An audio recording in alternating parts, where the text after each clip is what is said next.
Hey everyone, Jordan here with Jason's review of Summer in Mara. Originally, this was destined for a website-only review, but having seen a lot of people excited about this, we thought it would be worth making into a video for you guys. So these are Jason's words, not mine. Let's see what he thinks.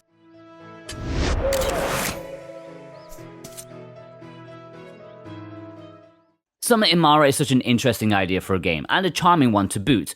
The premise from its Kickstarter campaign promises farming, crafting, and exploring in a tropical archipelago with a colourful style and strong narrative. Well, they definitely kept their promise, but how well did they execute it in this adventure?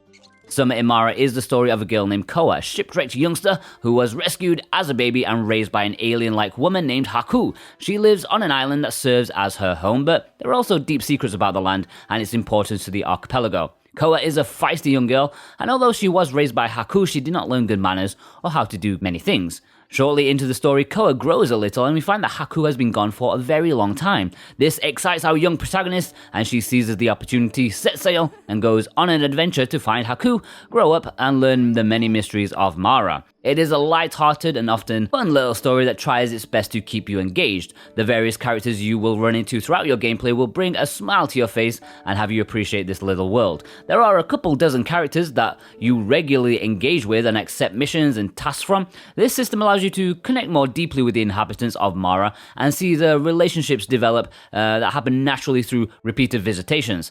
As you get your map and upgrade your boat, you will have access to even more islands and learn even more about the people and history of Mara.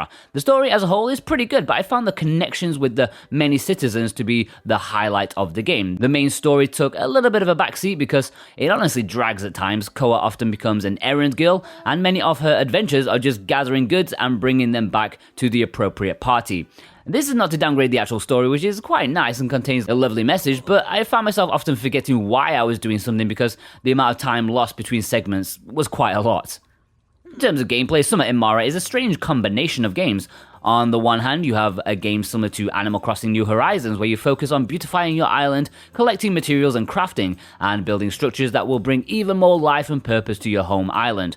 On the other hand, you have a light farming simulator that tasks you with getting seeds, cultivating certain areas for planting and watering your plants over days to harvest things like sunflowers, corn, carrots, and cotton. But on the other hand, do we have three hands? Summer in Mara is a story-driven adventure that has you sailing the ocean, searching for people, clues, items, and discoveries. It is a lot to tackle, and unfortunately, it does not do any of them very well.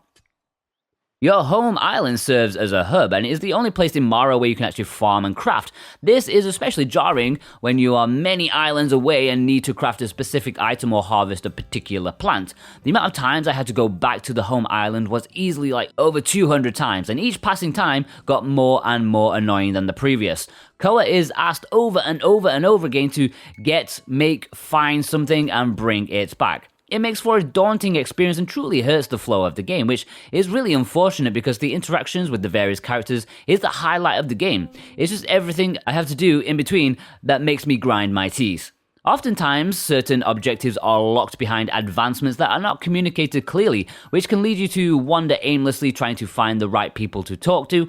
It is a bit messy in regards to gameplay, and I'm afraid it does not get any better. You see, the sailing is simply dull. I wanted this to be like Wind Waker, but sadly it lacks so much. There's barely anything to keep you interested while you're on your boat, aside the occasional questline task or fishing spot, so you feel a lot like your trips are just long waits to get to the next island, which is mostly back to your home island. There is a fast travel option, but it is only to the city and costs a decent amount of money, making it something that you avoid more than anything else. Farming is also as simple as it can get. There is no real restrictions, and all farming can be spammed easily by sleeping numerous days in a row. This takes the engagement out of the process and makes farming feel more like a chore than a fun in-game task. And for whatever reason, Summer in Mara has both a stamina meter and a hunger meter to try and force you to eat and rest, but there is literally no consequence for neglecting these outside it becoming a minor annoyance. I often find myself ignoring these needs when I was in the middle of a questline, and it did not stop me from doing it. It just simply slowed me down. Because none of the activities require any real attention or care, the game does come off as a super casual and much easier and lighter Stardew Valley. One last nitpicky thing, but why in the world does Koa jump higher than Master Chief? I mean, it was nice jumping over trees, on top of houses, and flying up mountains with ease, but what is this girl eating? In terms of audio, the music in Summer in Mara is quite pleasant when it's actually playing. It is weird that the music randomly drops in and out, so I was a little confused by this. However, when it is playing, it sets the tone for each area really well and gives a bit more life to the different islands and areas of Mara. There is no voice acting in the game, but there are vocal sound effects to help give the dialogue screens a bit more character. I love this because it felt like the right amount to give these conversations with the NPCs more depth. The writing is really well done and quite witty at times, but the sounds used make them even better. I only wish the game did a bit more with its world and possibly sound effects that could have, given more substance, more wind sounds, playful children in the park, echoes in caves. This kind of attention to detail gives worlds so much more and makes the player connect more deeply with everything that's happening.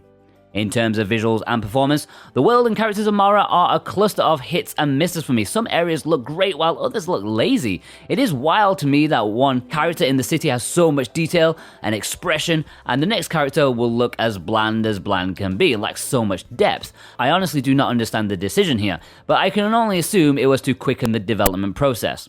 The game controls well most of the time, but there are some oversights that do not look great at all. A light touch of the control stick and Koa can simply glide without moving her legs.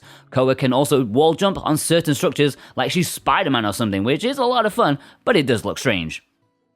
I actually experienced a lot of problems with the game too.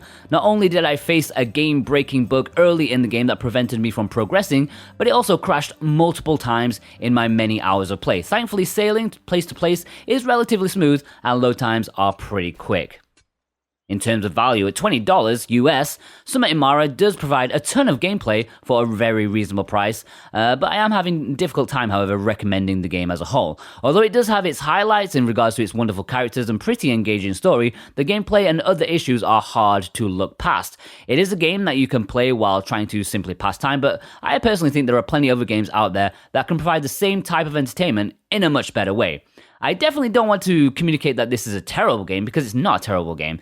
The problem is that it's just not great either. This is very much a run-of-the-mill kind of game, and it will be a purchase that is much easier to swallow at a discounted price. It does have one more strong point though, and I have to save it for last. You can feed and pet doggies, which makes me so happy. If that alone is worth $20 to you, then I can understand. Enjoy your dog petting simulator. Overall, Summer in Mara is a game that wears many hats, but none of them look all that good. It is a lovely story with lots of amazing characters that grow alongside Koa, and it is a joy to experience this. Sadly, the gameplay is not deep at all, and the constant back and forth running errands is painstakingly annoying. A better fast travel system would have helped this out so much, but unfortunately, it is also poorly done. If you're looking for a laid-back and simple experience with a great story, then this is something you may enjoy. If you're looking for deeper gameplay, then this is not for you. Look elsewhere to fill that void. It's a 6 out of 10. Alright, there we have it guys. Many thanks to Jason for this review of Summer in Mara. Did this one disappoint you? Were you expecting more? Do let us know. Be sure to check out some of our other content and the website switchwatch.co.uk. We'll see you over there. Take care.